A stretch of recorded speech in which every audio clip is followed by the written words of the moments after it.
Tawang-tawa ako kasi kahit government official nabaliw dito sa card na 'to.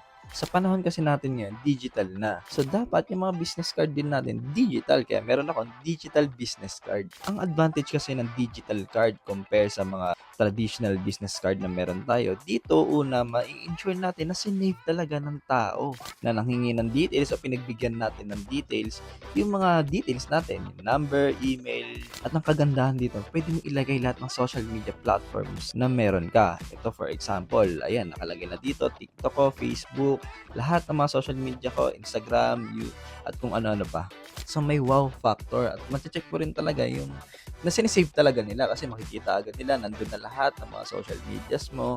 However, siguro nakikita ko ditong cons is hindi kasi lahat ng tao accustomed din dito sa digital card. May ibang tao talaga na gusto talaga nila ng traditional. Overall, best na may ganito ka rin. And syempre, meron ka rin siguro onte. Ang naging advantage nung umorder ako nito is hindi na ganun kadami yung nilalabas kong mga traditional business card every time na pupunta ako ng event.